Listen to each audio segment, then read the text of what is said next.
Bonjour à tous, merci d'être là pour cette conférence numéro 3, changer les comportements domestiques pour préserver la ressource en eau. Comment être actif et acteur dans cette démarche? En quoi consiste-t-elle? Quelles sont les résistances? Comment les vaincre? Pour en parler, j'ai autour de moi Manon Vivière du LIR, centre de recherche qui a pour but d'innover dans la gestion qualitative et quantitative de l'eau. Jusque-là, je ne me trompe pas. On est bien.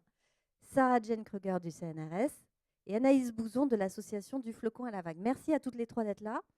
On va commencer par poser le cadre de ce changement de comportement. Manon, de quoi est-ce qu'on parle quand on évoque le changement de pratique?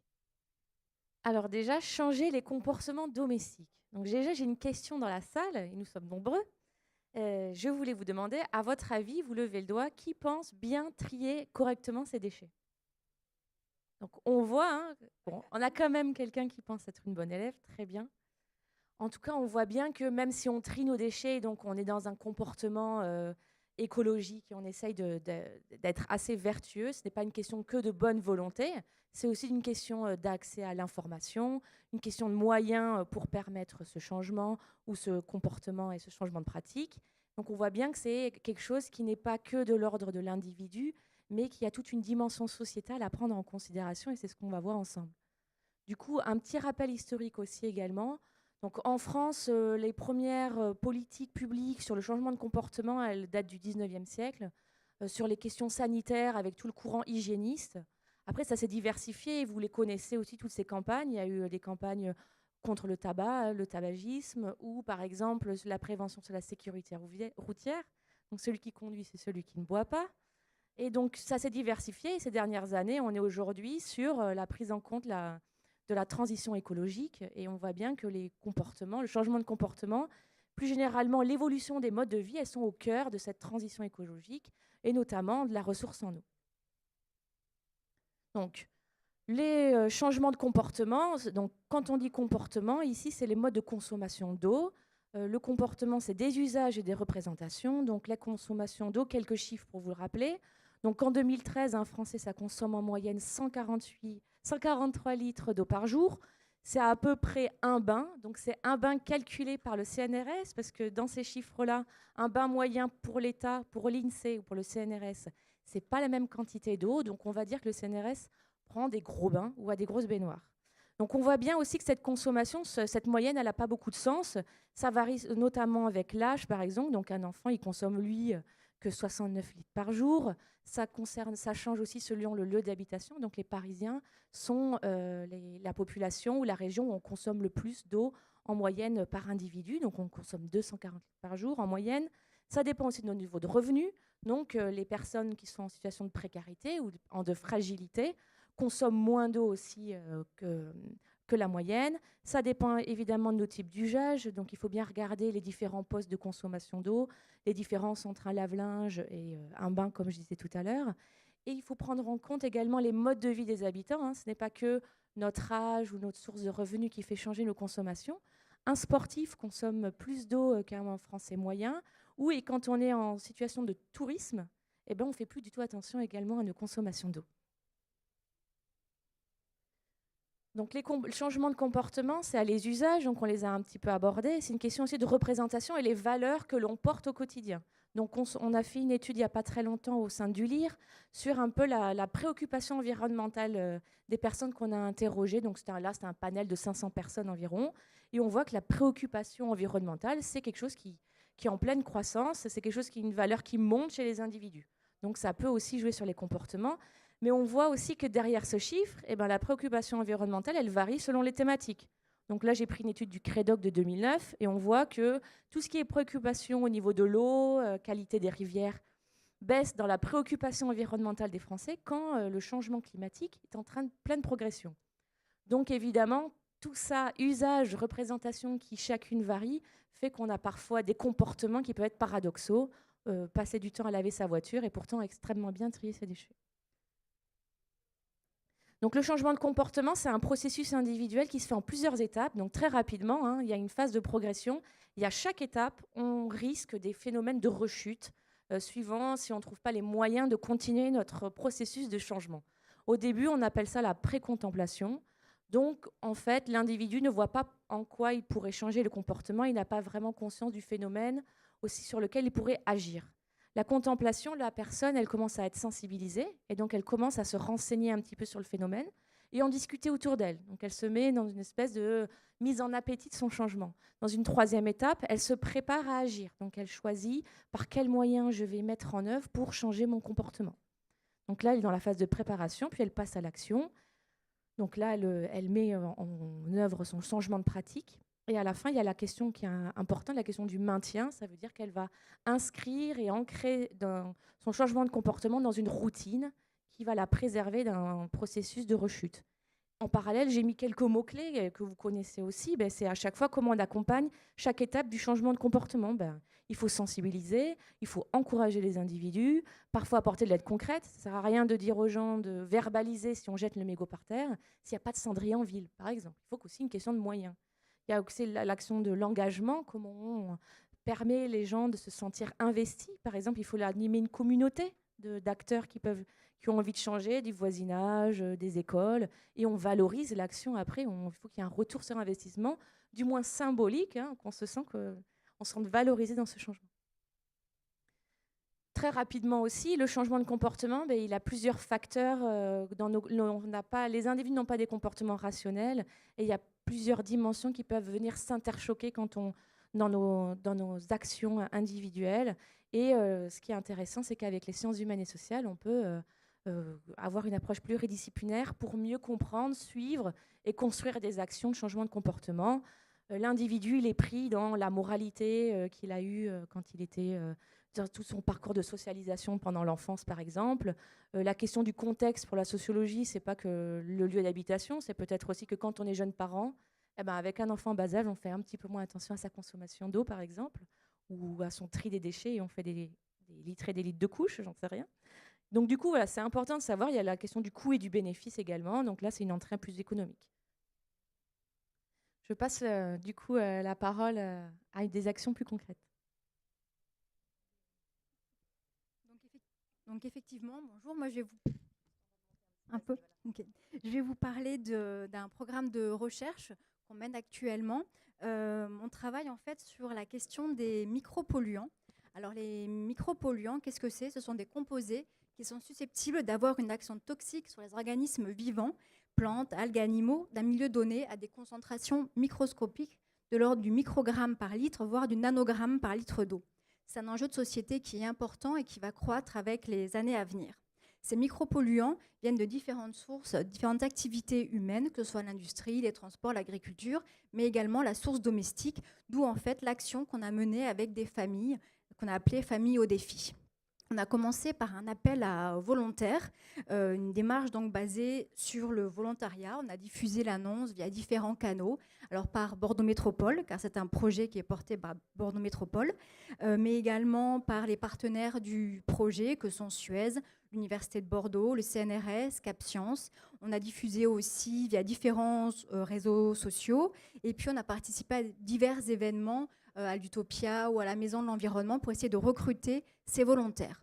On a une centaine de volontaires qui se sont manifestés et qui ont souhaité rejoindre cette expérimentation que je vais donc vous présenter. Donc c'est une démarche interdisciplinaire avec donc différents aspects, aussi bien en sciences humaines et sociales qu'un travail avec des chimistes. Donc on a d'abord commencé la démarche par un entretien à la fois sociologique et psychosociologique. On avait donc des questions ouvertes et des questions qu'on appelle fermées, donc des questions de psychosociologie avec des échelles, pour essayer en fait de qualifier ces familles, les caractériser d'un point de vue sociodémographique, mais aussi par rapport à leur rapport à l'environnement. Mieux connaître en fait le profil de ces familles dans leur rapport à l'environnement et à l'eau. Le second outil, le second aspect, c'était l'expérimentation. Famille au défi. Alors là, en fait, on a travaillé en collaboration avec Cap Science. On a monté une expérimentation sur 2 fois 1 mois où on a travaillé en direct avec les familles qui ont souhaité continuer. Donc, comme je vous disais, on en avait 80 au début. Puis, on leur a présenté donc, ce dispositif Famille au défi dont le but était de diminuer l'émission de micropolluants au sein de leur maison. Donc, il y a eu une première phase, c'était de connaître leur usages, les usages liés à l'eau, mais tout ce qui était utilisation de produits d'hygiène corporelle et d'entretien de la maison, et aussi certains produits qu'on appelle traitements spécifiques pour l'entretien des plantes, des animaux ou la prise de médicaments. Donc pendant 1 mois, en fait, à l'aide d'une tablette développée par CapScience, on a demandé à ces familles d'enregistrer les produits qu'ils utilisaient et quotidiennement de dire combien ils avaient utilisé de produits par jour au sein de la famille. Ça a duré 1 mois pour faire un état de lieu en fait, du nombre de produits utilisés. On voit qu'en moyenne, d'après les premiers chiffres qu'on sort, on a à peu près 13 produits par personne dans une maison en termes d'hygiène corporelle. Puis, suite à cette première phase qui a duré 1 mois, on a demandé à ces familles de s'engager sur un changement, que ce soit en termes d'hygiène corporelle ou d'entretien de la maison. Et puis là, pendant 1 mois, rebelote, j'allais dire, ces familles ont continué à nous renseigner sur les différents usages qu'ils faisaient des produits. Le changement, je vais y revenir, pouvait être de l'ordre de la réduction ou de la substitution. Ensuite, il y a eu un suivi chimique pour certaines de ces familles dont les maisons étaient techniquement éligibles au suivi. C'est-à-dire qu'on pouvait installer en fait, des préleveurs d'eau usée pour pouvoir voir si on pouvait mesurer le changement de pratique très concrètement par les chimistes.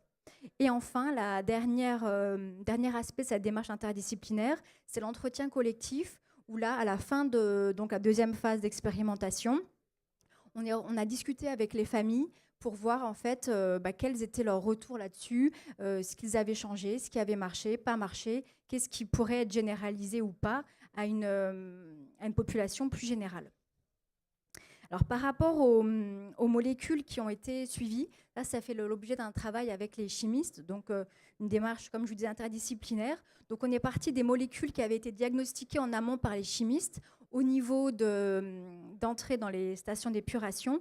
Et là, certaines molécules sont ressorties, elles sont affichées. Par exemple, le triclosan et les parabènes, auxquels on a associé des pratiques et des produits. Et c'est pour ça qu'on avait les catégories d'usage dont je vous parle. Donc, les pratiques et produits qu'on a suivis, c'est par exemple, lavage corps et visage, l'hydratation du visage et le rasage. Dans l'entretien de la maison, par exemple, pour les lasses et les empâts, là, on a suivi, par exemple, la vaisselle et la lessive. Et enfin, pour les traitements spécifiques, comme je vous disais, tout ce qui était antiparasitaire et désherbant, pour, pareil, suivre certaines molécules particulières. Alors, pendant la période de changement,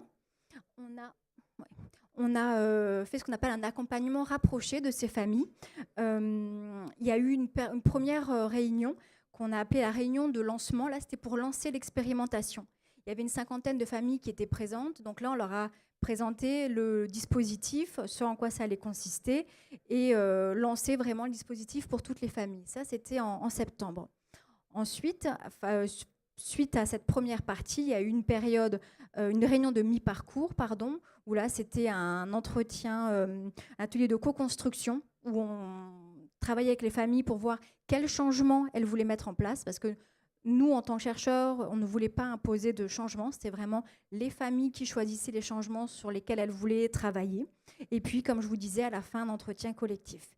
Et pendant la période de changement en tant que telle, on a également proposé différentes activités aux familles, alors de fabrication de produits cosmétiques, de produits ménagers, mais également une visite de station d'épuration pour connaître le cycle de l'eau. Et puis on a aussi mis en place un blog avec CapScience pour qu'ils puissent échanger des recettes, des informations, des astuces, tout cela pour favoriser et les aider concrètement au changement de pratique. Alors, qu'est-ce qu'il en est du changement? Là, ce sont des premiers résultats que je vous donne. Donc, comme je vous disais, on demandait aux gens de s'engager sur un changement et que les familles étaient complètement libres de choisir le changement qu'elles souhaitaient mettre en place. Nous, on avait identifié 7 types de changements. Donc, la substitution, d'une part. On peut substituer son produit classique par un produit écolabellisé, par un produit naturel ou fait maison, ou par une pratique mécanique, c'est-à-dire sans produit, un chiffon et de l'eau, par exemple.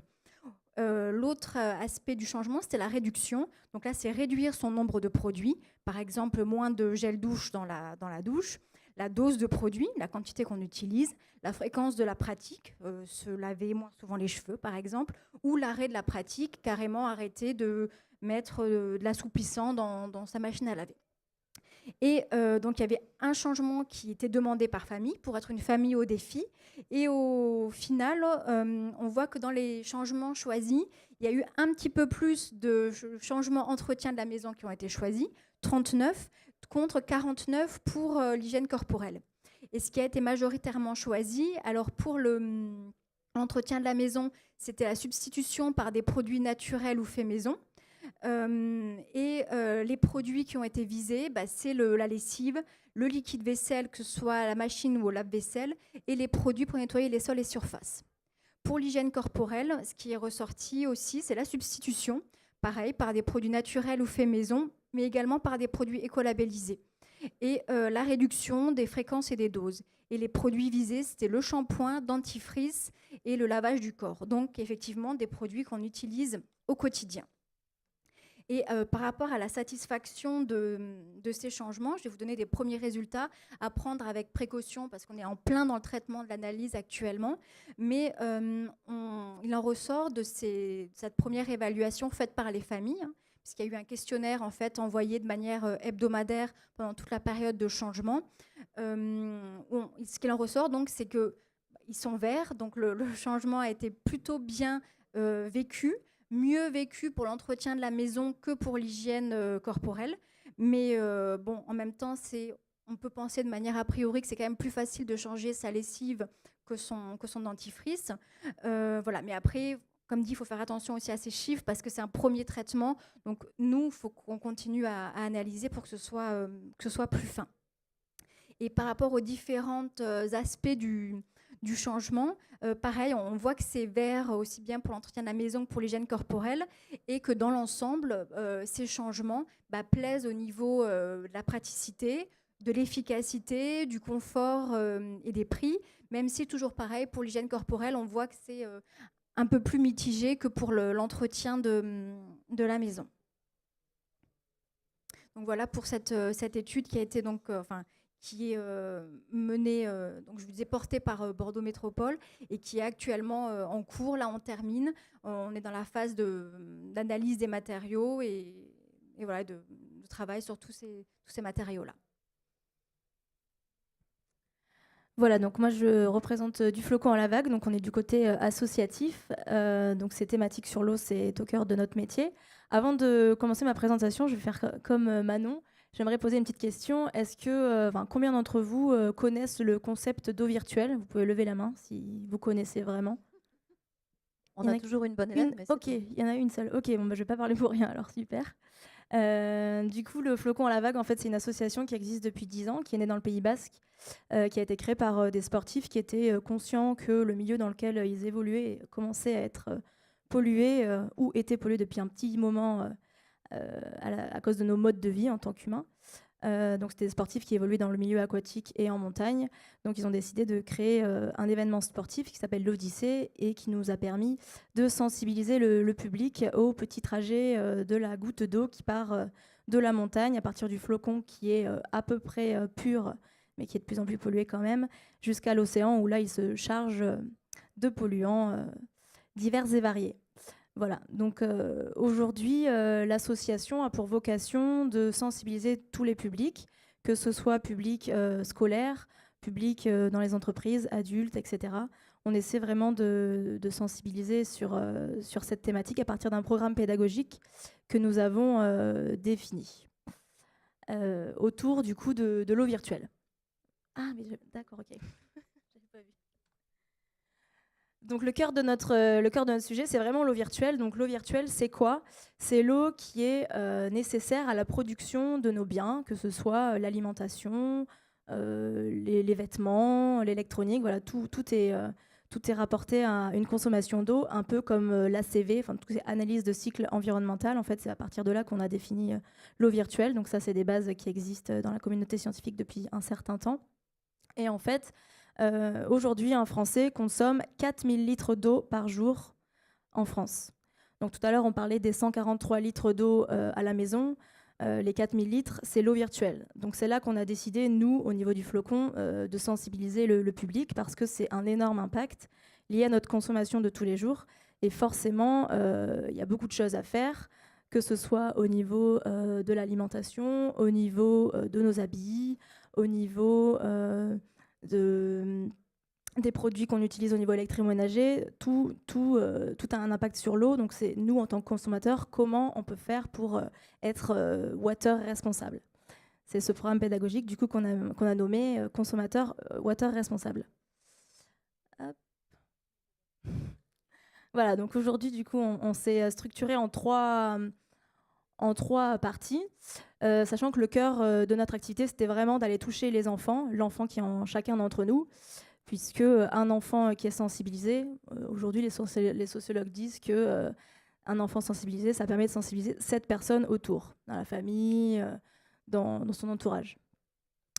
Donc ce qu'on fait, c'est qu'on intervient auprès des scolaires et on explique voilà, à la maison comment on peut réduire notre impact au niveau de la consommation, mais aussi au niveau de la pollution. Donc ça, c'est ce qu'avait présenté pas mal le projet Regard, qui permet de faire un focus sur l'eau à la maison avec les produits d'entretien, les cosmétiques, etc., etc.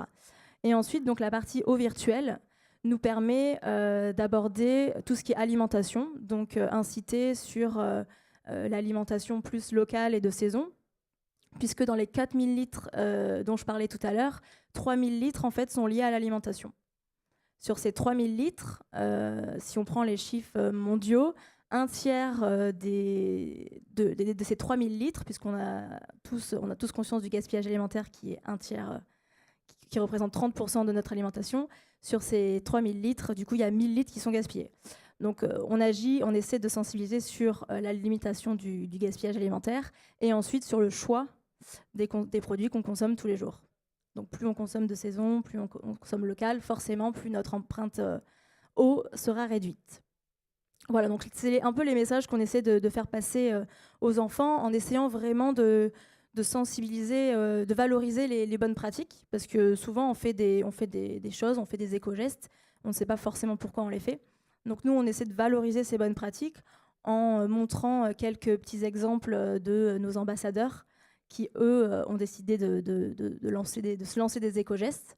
Donc c'est vrai qu'avec les enfants, le fait que des grandes personnes, des sportifs, leur donnent un petit peu une vision de ce qu'ils font, leur permet d'adhérer. C'est vrai que les enfants, ils ont besoin de ça aujourd'hui, même si c'est quelque chose qu'on essaie de casser. On essaie vraiment de casser cette image d'idole, parce qu'au final, on est tous des humains, on est tous confrontés à ces problématiques, donc on peut tous faire quelque chose. Donc voilà pour la partie enfant. Et ce programme pédagogique, on le décline également dans le pôle Water Expertise et Water Experience. Water Expertise nous permet de conseiller, par exemple, des entreprises sur ces thématiques-là, et également des organisateurs d'événements, puisqu'il y a beaucoup d'organisateurs d'événements qui ne savent pas vraiment en fait, comment agir, comment faire pour réduire leur impact sur l'eau de manière générale et sur l'environnement.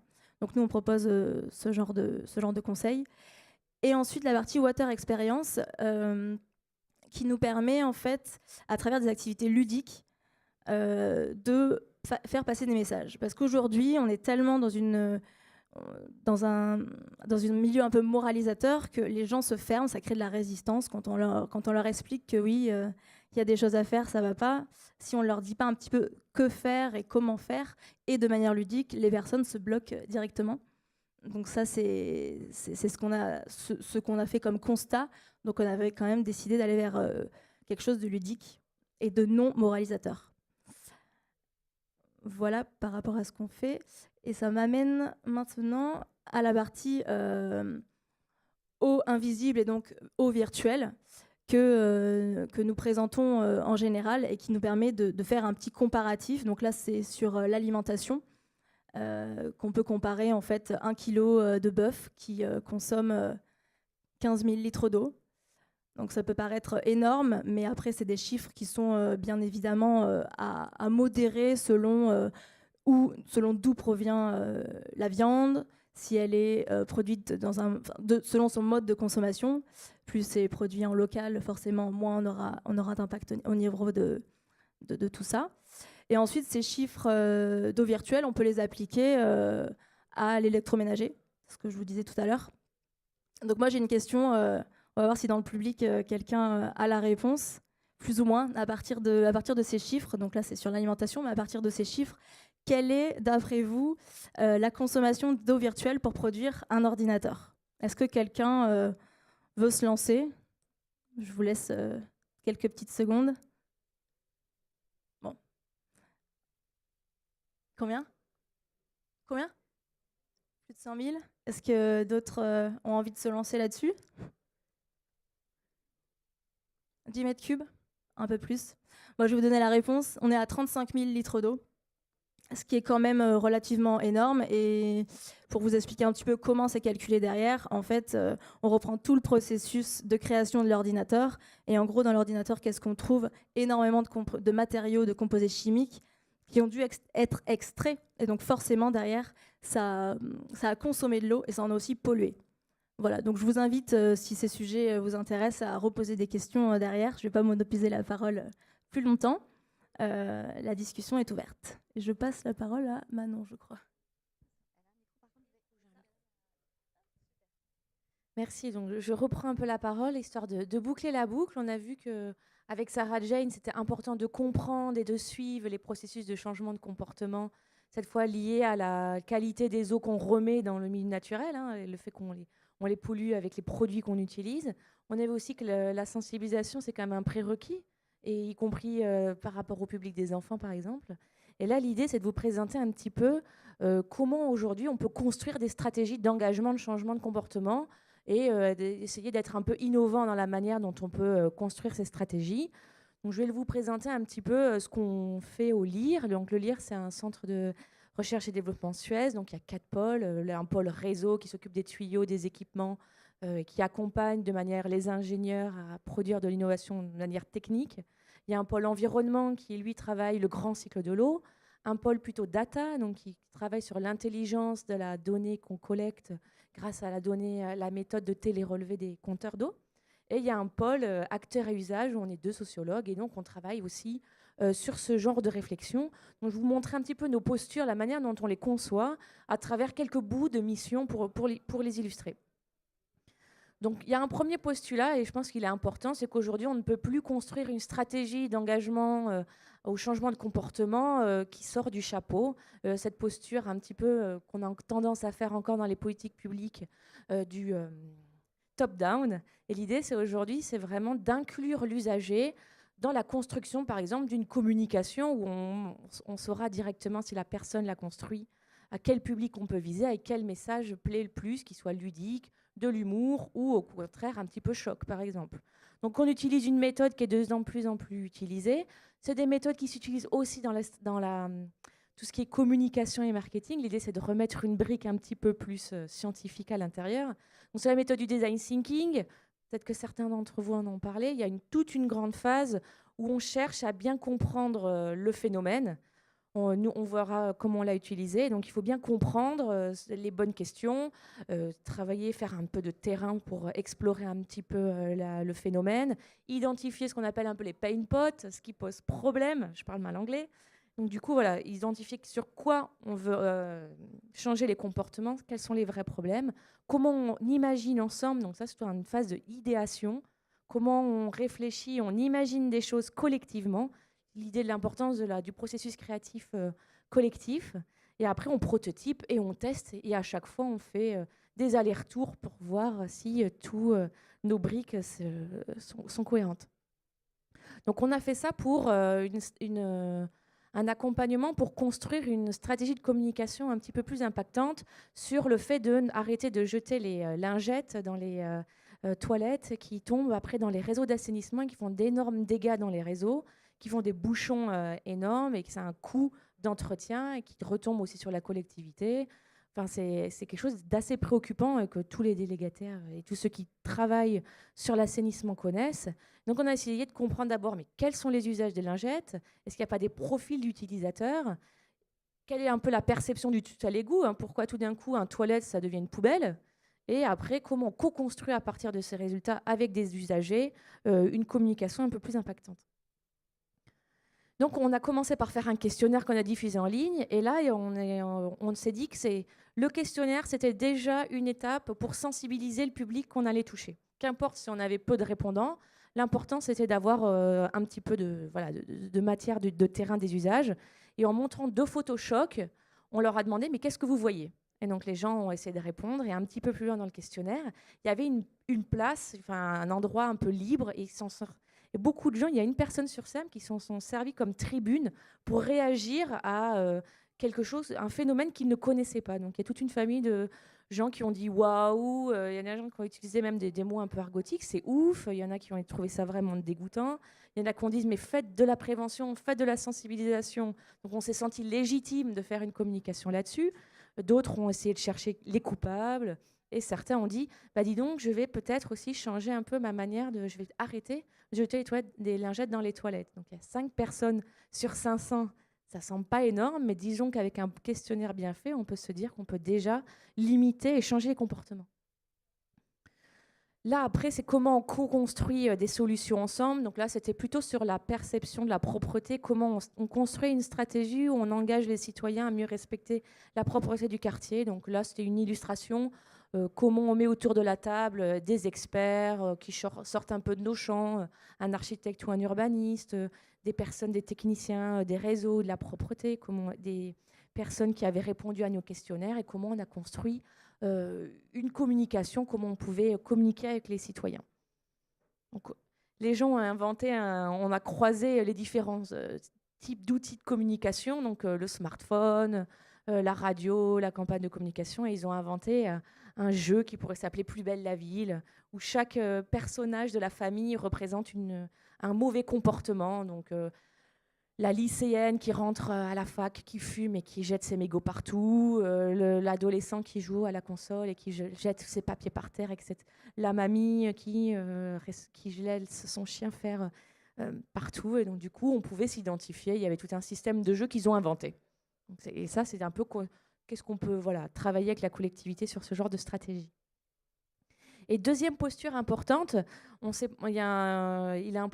pense au LIR il faut à la fois bien suivre les consommations, mieux on connaîtra les consommations de chaque profil. Toute cette connaissance qu'on peut avoir grâce à la donnée télérelevée peut permettre de bien choisir quel outil de changement de comportement on peut mobiliser pour quel profil, sur quel usage. Donc finalement, l'idée, c'est de transformer et d'ajouter des fonctions à la fonction de la méthode de télérelevé, du compteur télérelevé. Donc au début, ça sert au data mining, donc c'est tout ce qui est comment on collecte cette donnée, le côté un peu technique du début. Le monitoring, vous le savez, c'est du suivi, on observe. Le reporting, c'est la manière dont on évalue, comment on transmet l'information qu'on a collectée. Est-ce qu'on ne pourrait pas aller, alors c'est un gros mot pour l'instant, mais le mediating, comment le compteur peut nous permettre de construire une sensibilisation personnalisée aux consommateurs. Et donc à la fin, comment on peut combiner différents outils qui peuvent permettre le changement de comportement. On a vu par exemple que faire une information personnalisée de son bilan de consommation en plus de sa facture d'eau, ça peut permettre, on a vu, il y a des études qui ont été faites en Angleterre, à Oxford, qu'on peut faire baisser la consommation d'en moyenne de 6,5%. Donc déjà, on se dit que c'est un premier outil qu'on peut mobiliser avec la donnée télérelevée. Deuxième outil, et ça dépend qui on cible, peut-être que tout ce qui est gaming sur le smartphone, on ne va peut-être pas prioriser ce genre d'outils de changement de comportement avec les seniors, par exemple. Ça, a priori, il y a peut-être des seniors très connectés, mais bon, c'est des choses à observer justement. Et donc du coup, avec le gaming, Suez a mis en place une innovation et a construit une application qu'elle a développée sur Singapour, parce que c'est une population qui donne facilement de la donnée, qui est très connectée, qui n'a pas peur de se comparer avec ses voisins. C'est quelque chose d'assez culturel. Et à Singapour, les citadins sont très friands de ce genre de technologie. Et du coup, on a fait un périmètre où les gens ont pu se connecter, et donc entre 2015 et 2016. Et on a vu qu'en moyenne, en remplissant tous leurs petits challenges qu'on leur donnait au fur et à mesure, ils ont baissé en moyenne leur consommation de 6,7%. Et enfin, il y a toute une famille d'outils de changement de comportement ludique, peut-être que vous connaissez, parce que c'est quelque chose qui monte vraiment en puissance et qui est très médiatisé. C'est tout ce qui est le nudge. Donc le nudge, en anglais, très concrètement, ça veut dire pousser quelqu'un du coude pour qu'il ait le bon comportement. Donc les premiers nudges qui ont été mis en place, c'était sur les urinoirs des hommes dans les toilettes publiques ou dans les aéroports, où on a dessiné une mouche au fond de l'urinoir pour que ces messieurs jouent moins à la lance à incendie. Mine de rien, ça a extrêmement bien marché.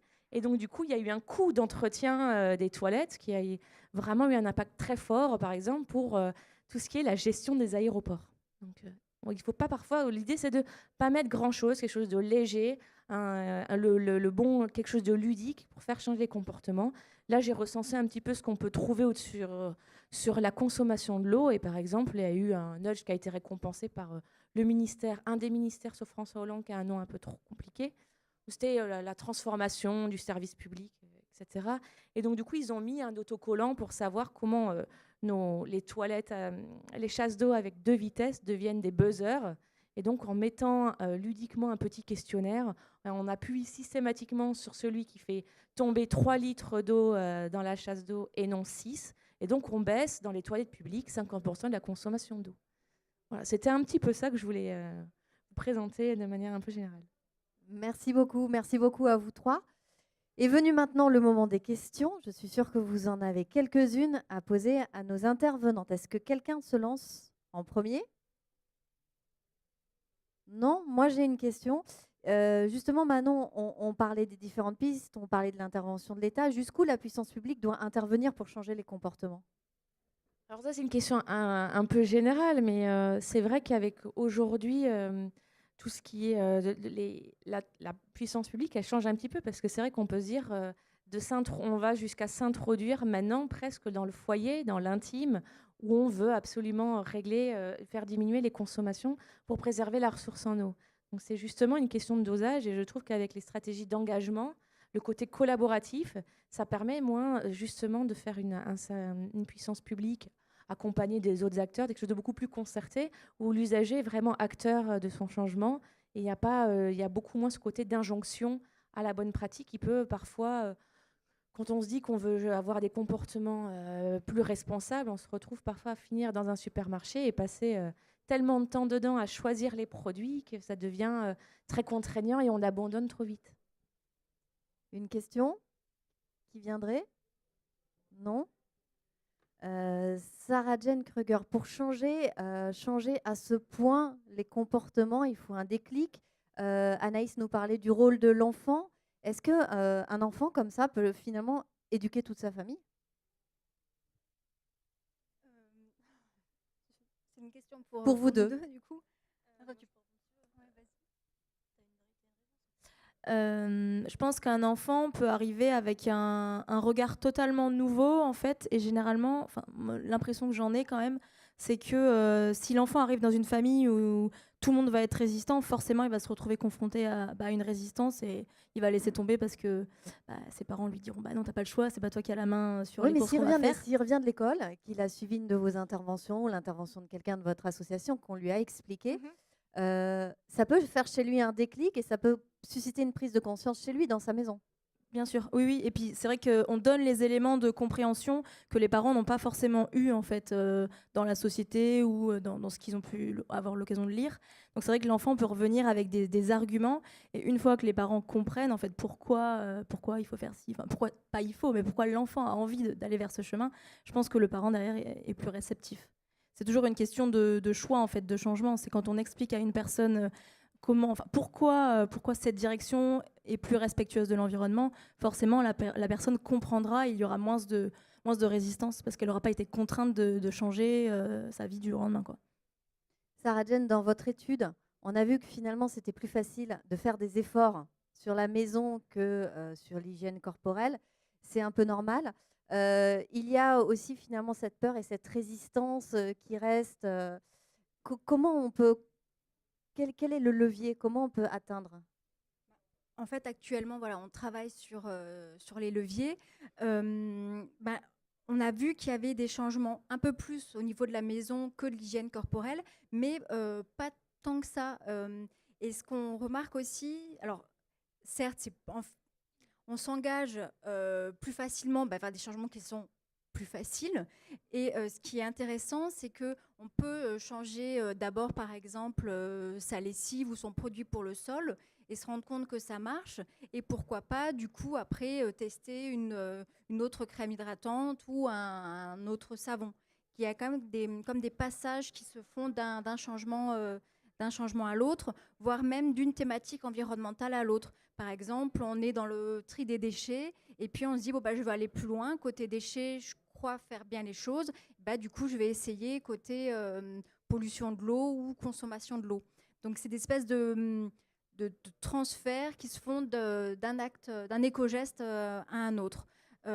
Après, pour ce qui est des leviers d'action en tant que tel, nous, on a identifié la substitution et la réduction.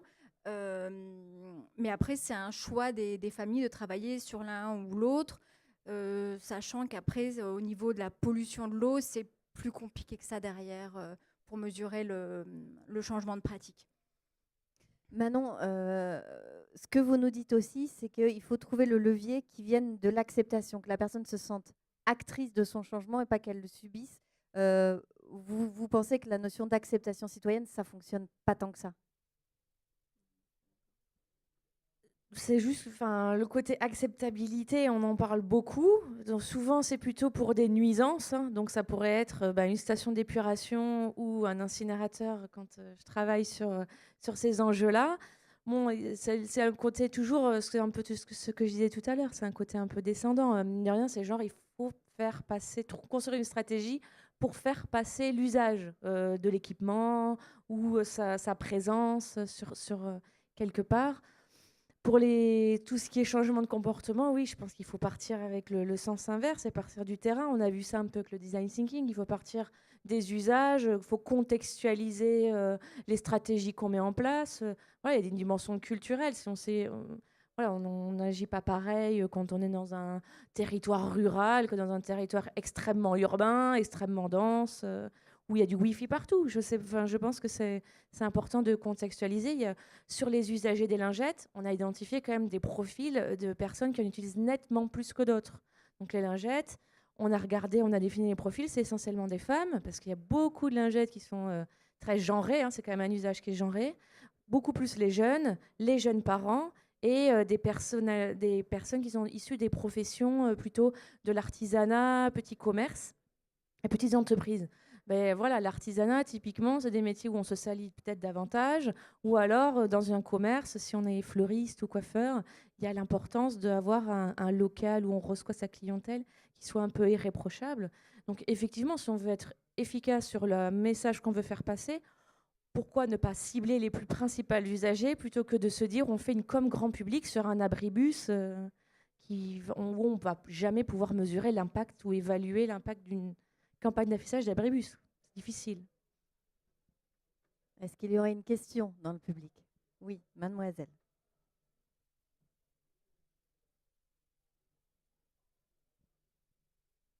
C'était juste une question très simple sur l'association, là, sur le flocon et la vague. Je me demandais quelle était votre formation parmi les salariés, et combien vous êtes, depuis quand vous existez, parce que je ne connaissais pas l'asso. Du coup, l'asso, elle existe depuis 2009. Donc, à la base, à l'origine, elle a été créée par des sportifs. Au niveau des formations dans l'association, il y a des formations plus universitaires, des formations d'ingénieurs. On est 2 à être ingénieurs. Il y a des formations plus environnement, bio, et ensuite de la com. Donc, c'est un panel assez diversifié quand même de formations, avec des parcours totalement différents. Donc c'est ça aussi qui fait notre complémentarité. C'est vrai qu'on est certains arrivés de l'industrie, avoir une vision plus industrielle, plus ingénieure, d'autres plus universitaires. Et je pense que c'est ça aussi la clé pour le changement de comportement, c'est avoir une vision globale, parce qu'on a tendance vraiment à travailler en silo. Et du coup, forcément, en ayant des visions tous différentes, on n'arrive pas à se comprendre. Et c'est là que c'est plus compliqué d'inciter le changement, en fait. Le fait d'avoir une vision globale, ça permet d'aller peut-être plus facilement vers le changement. Après, ça reste un sujet compliqué quand même. Merci beaucoup. Une question? Eh bien, je vais vous dire merci beaucoup. Merci pour cette intervention.